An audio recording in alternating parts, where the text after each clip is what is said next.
Ya, baru saja kita dengarkan pernyataan terakhir PAN RB terhadap rekan-rekan yang akan diselesaikan pada pengangkatan CSN 2024.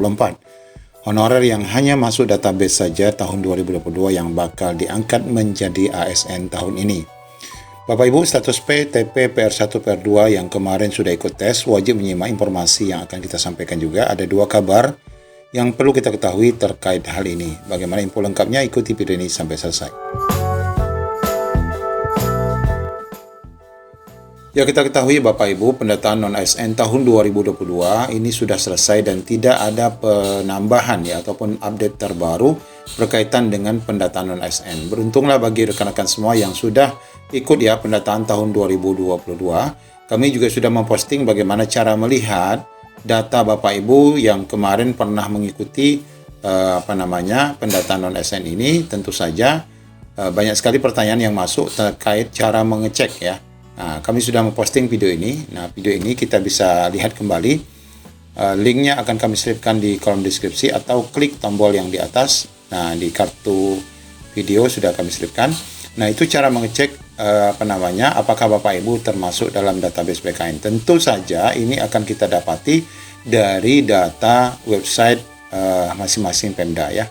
Nah, Bapak Ibu, berkaitan dengan rekan-rekan semua, ini ada informasi juga yang perlu kita ketahui. Di antaranya pertama adalah Pemda yang tidak usulkan formasi P3K 2024 untuk Tendik harus disanksi. Apakah honorer setuju? Ini tentu saja bukan hanya untuk Tendik ya. Ada juga beberapa instansi ataupun Pemda yang tidak mengusulkan, termasuk untuk guru ataupun termasuk untuk tenaga-tenaga teknis. Kemudian informasi lainnya nanti kita akan simak setelah ini.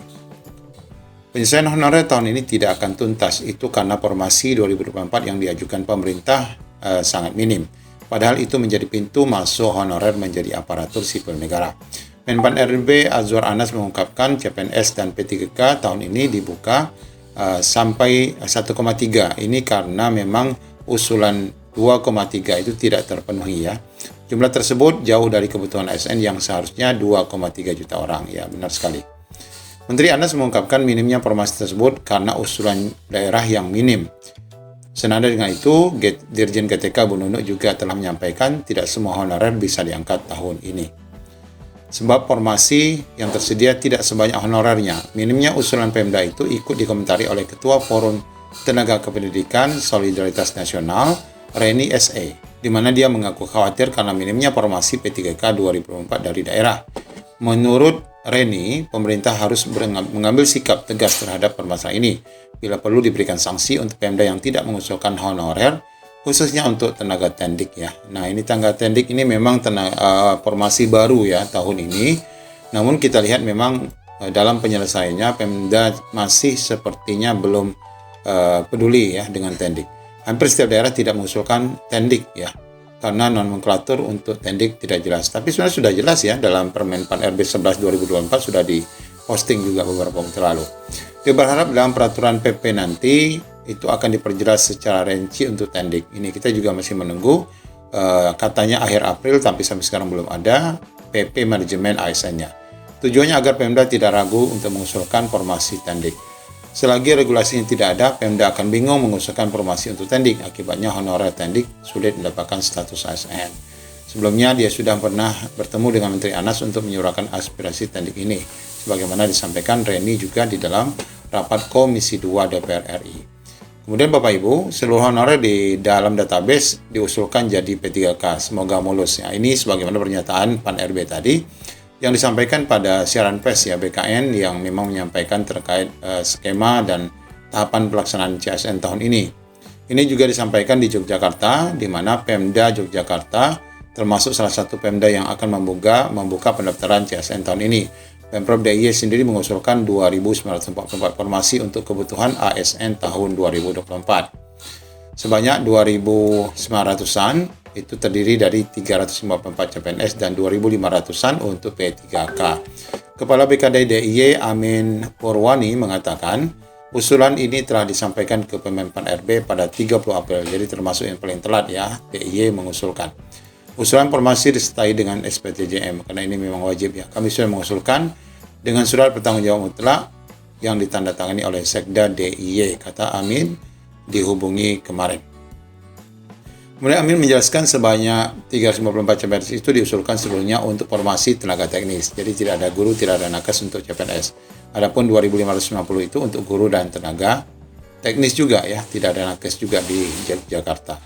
Kemudian dia mengatakan berdasarkan undang-undang, seluruh instansi pemerintah tidak boleh lagi melakukan rekrutmen tenaga honorer ataupun tenaga bantu. Ini sudah jelas. Undang-undang ASN mengamanatkan bahwa akan selesai di 2024 bulan Desember. Karena itu formasi P3K 2004 dikhususkan untuk tenaga honorer di lingkungan DIY. Bapak Ibu, ini pemerintah daerah yang paham ya, yang peduli kepada honorer. Banyak sekali daerah-daerah yang tidak peduli, termasuk kami di Provinsi Kepulauan Riau ini masih belum mengakomodir ya seluruh honorer yang masuk dalam database, bahkan rekan-rekan yang sudah jelas menjadi tenaga non-ASN di Pemprov Kepri ini sendiri juga belum dapat diusulkan semua. Dengan berbagai alasan ya. Kita berharap memang penuntasan di 2024 Desember ini selesai semua. Ya, ada juga Pemda yang memang peduli dan bahkan membuka nomenklatur, membuka formasi sejumlah ya honorer yang ada. Nah, seperti di Yogyakarta ini 2.590 itu tenaga honorer, kita Pemprov usulkan semua ya, semua tenaga bantu yang sudah terdaftar di Kemenpan RB ataupun database PKN. Kami memastikan rincian jumlah formasi yang diusulkan itu disusun berdasarkan aturan Permenpan RB sendiri. Untuk persetujuan kami masih nunggu, tapi coaching kliniknya untuk wilayah DIY baru dimulai nanti tanggal 5 sampai 8 Mei.